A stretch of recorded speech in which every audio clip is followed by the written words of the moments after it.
what he said. To fund, basically, the programs are required to fund in order to get the Medicaid money from the federal government. And that's where the new money's going to go. The only money that they said, well, we were told yesterday, the only hope, public education, and I don't know about higher ed, my meeting was on K-12, it said the only hope you have is if they will use some of the rainy day fund.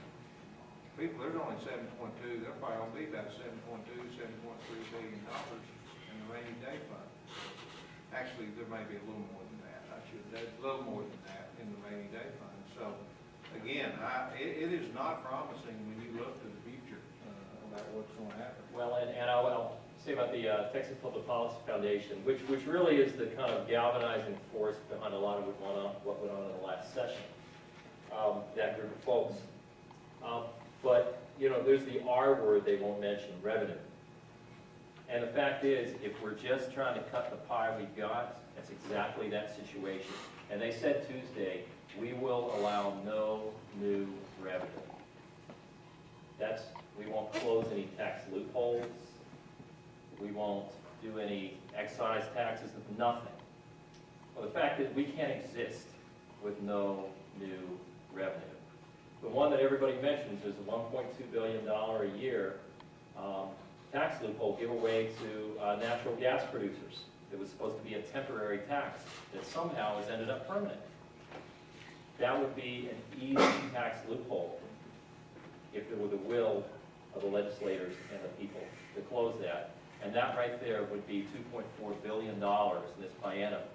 So you'd be almost halfway to closing what was cut out of education through that one action right there. So these are things we've got to ask people. What are you going to do? Are you going to find new revenue to make sure our kids are taken care of and that our higher ed is the education we have? Thank you. There's $32 billion in tax exemptions that they have refused to come in and address, you know, similar to what he's talking about. And to be quite honest with you, it doesn't probably, and everybody in here, we don't get any of those tax exemptions.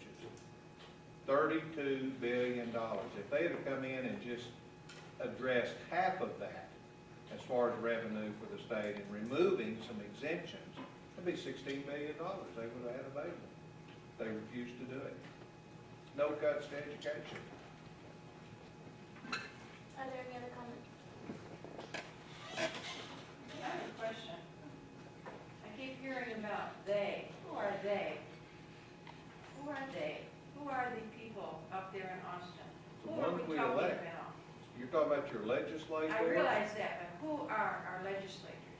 Why are we afraid to say they're Republicans? Why are we afraid of that?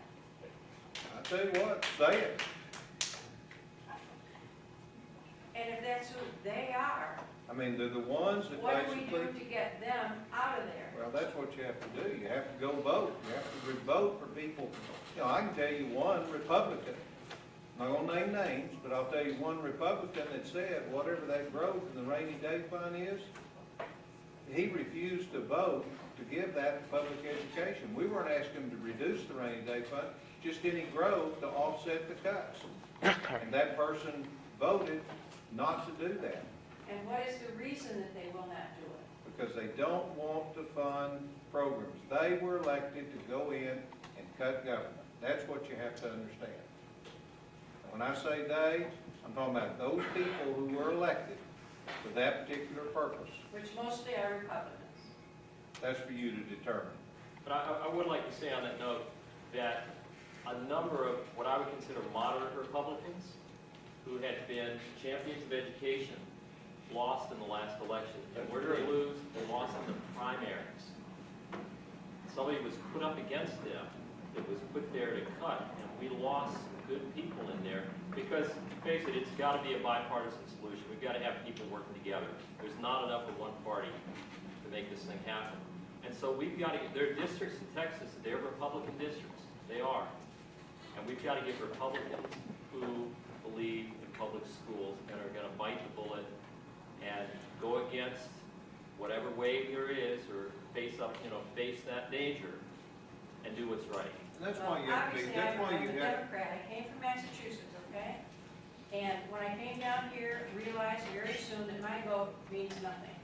But what you As far have, as this state is the concerned. one thing you've got to remember is that, and that's why I'm always hesitant to say, and I agree actually with Alan, we have some good Republican friends up there that vote the way for public education. So you have to be careful about saying it's all Republicans. There are a group of the far right-wing conservative Republicans that are the issue, that they went up there for the true purpose of doing nothing to increase revenue and to cut government services, whether it's education, no matter what it is. And they prevailed in the last election. And so that's why I say you have to look at the people that were elected and take it almost on an individual basis. That whether you go vote, the people will go vote to re-elect those particular people. And I will also say this to you. We wanted to use a lot more of the rainy day fund and good, but the governor would not even let that come up for a vote in the legislative session for the rainy day fund to be considered. They left $6.2 billion in the rainy day fund, which if they had just used $2 billion more of that, that would have been a $1 billion cut and a $1 billion cut each year of the biennium. I told our Lieutenant Governor, David Dewhurst, I was in his office, and I said, Governor, all you have to do is pass a 2-cent temporary sales tax dedicated to public education, earmarked for public education.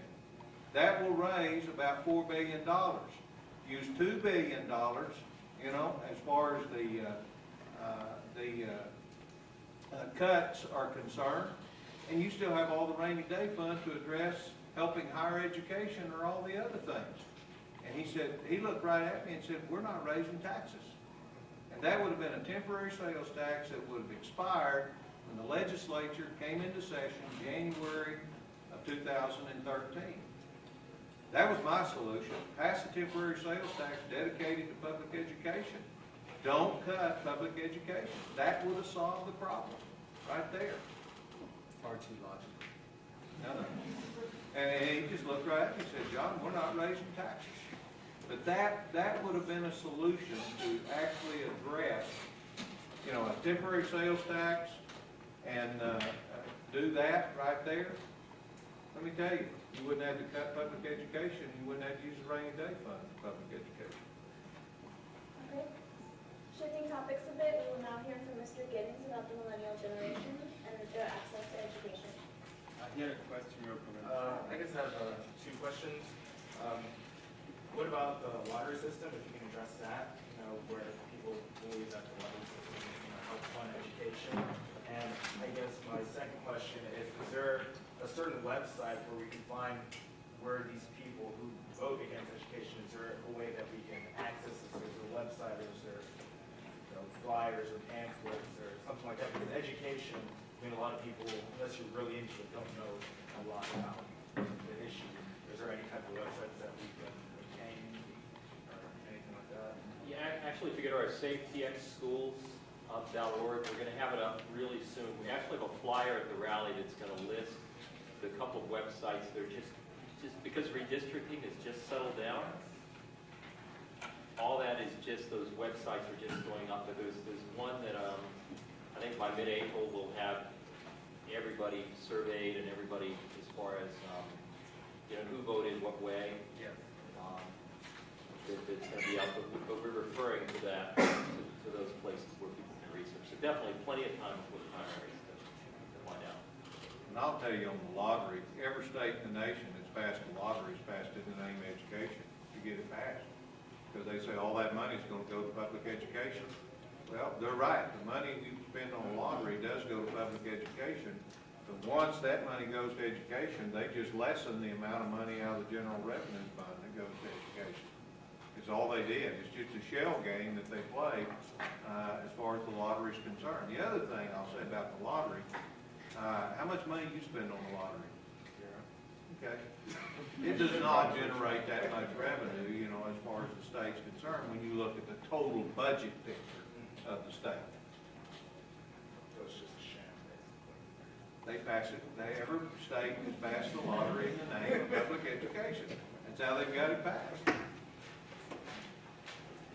I'll just add one final comment to everything that they've been saying.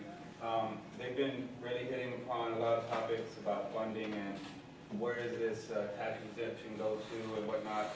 But it's clearly part of the bigger picture over the last 30 to 40 years of the neoliberal economic policy that is not just Republican, it's not just Democrat, but over the last 30 to 40 years, it's reflective of this design process or this design policy where they've taken out the union, they've taken out all types of things. This legislation is specifically designed to take the cuts out of the public sector and shift it to the corporate private sector so that this private sector is getting the tax exemptions. There's supposedly a 35% tax rate for these corporations, and 1%, but they don't get any, they get exempted. So we the people don't. So that's what's really part of the neoliberal economic policy. And with that comment, I'll jump into my presentation. I'm Timothy Giddens. I'm a senior here at UTSA. I study political science and Mexican American studies, dual major. And lately, over the last year, really been investigating the economic and socioeconomic aspects of our generation and the whole big picture, really because of the financial crisis that's happened over the last few years. The key areas that I'm going to touch upon are basically, they touch upon K through 12 education. I'm going to focus on higher education and really driving tuition costs. I'll touch upon aspects of raising a family, jobs in the economy, income and education attainment levels, and I'll really just give a brief description of this neoliberal policy that I alluded to. I'm going to discuss the millennials. Now, who are the millennials? Basically, the millennials, as you can see from this graphic here, there's 80+ million people in this demographic group. And they're young people that are 18 to 34. Some of them are Generation X, but mostly they're termed millennials. And I happen to fall under this category as well as many of you here in the audience. The most astonishing fact about this demographic group is that in all of America's history, every successive generation after their parents' generation having attained education, they were able to attain an income level that was equal or at least surpass their parents. Now, our generation will be the first that will not surpass their parents' income levels. And what this really means is that we'll be in debt for the rest of our lives. Now, why will we be in debt for the rest of our lives? Primarily, student debt and credit card debt. This means one really important thing. It's going to prevent us from, I guess, reaching this stage of adulthood in the classical sense. We won't be able to get married soon. We won't be able to buy houses. We rent longer, etc. I'm going to show some slides here. They're going to be some graphics. I'm going to go through them real quick, and I'll put them into context in my discussion. Here, the national average for unemployment, as you can see, is plain 8.3. It's not really true. It's true more about 14% when you put in underemployed people that stop looking for work, etc. That's the national average, 8.3. But for 18 to 24-year-olds, it's starkly high, or it's contrastingly high, 14.8%. That's a lot of people, millions and millions of people that are unemployed. And again, that does not reflect the underemployment levels. And this is people that have graduated with college degrees, people that are in college, and people that are not in college, but in this age bracket.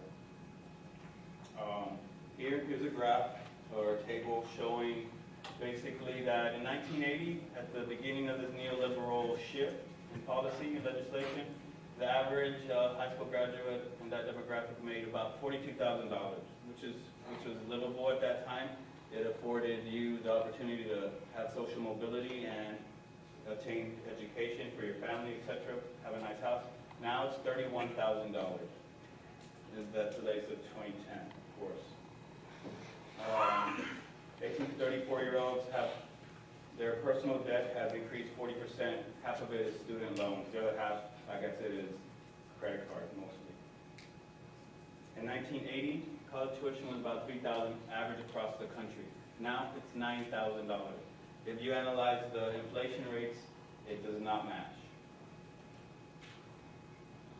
Here, Pell Grants. What this is basically telling us is that in 1980, at least 2/3 of our education was funded by the public sector, by the government in grant form, not loans.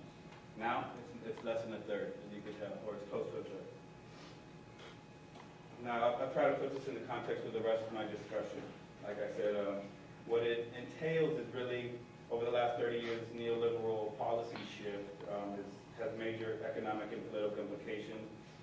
Globalization, technology, human capital investment in the workplace, and really it touches upon K through 12 education and even preschool education, child care, things of that nature.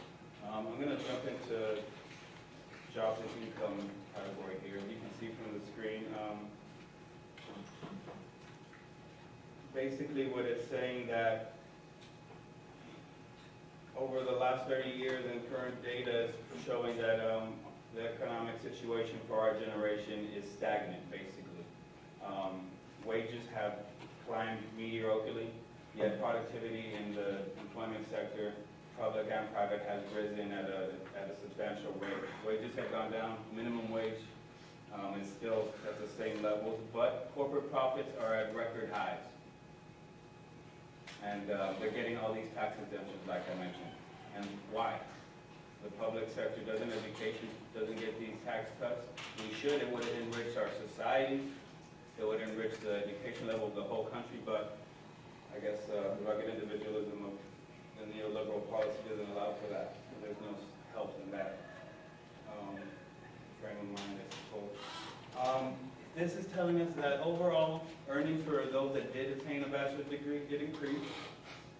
Not that much. But overall for the rest of, I'm sorry. Here it shows, it continues on that. Women made some gains, men's overall earnings fell, but those gains were still relatively very little. And what it means in general after that is really that aside from those that got college education, were able to afford college education, those that weren't, their wages, their income levels, their access to society and social programs, it declined. The gender pay gap, it narrowed, meaning basically that women have their salaries have increased, but it's still not where it should be. It should be equal, always. Here's just some more stats, but I really want to jump into this right here. What all this means for us, it slows down our generation from maturing to the next stage that the authority figures per se have always wanted us to do. We have to go to school, get educated, get a job, start a family, etc. But it's not realistic anymore. We're waiting 5 years, sometimes on later. For instance, as you can tell here, in 1980, men, their first year of marriage, where they would get married around 25. Now it's around 28. For women, it's a 4-year difference, and it's a 2-year difference for childbirth. First birth, excuse me. So basically, our life is starting later. Basically, because we're in so much debt, we're going to come out with so much debt, and there's no opportunity out there. The unemployment level is at a record high. So what does that say for us? What does that say for our future, our generation, and not even that, the bigger picture, the generation after that? Let me go back. Generally, the argument is the higher the income, the higher the education level. Well, if we're in debt and college is becoming more unaffordable, how are we going to get this income to even repay this student debt? How are we going to get the income to afford college and perpetuate the cycle that the trickle-down policy says works, but it hasn't proven to work? This is just showing income gaps still remain, even though as enrollment is growing, but that doesn't reflect the higher cost of college.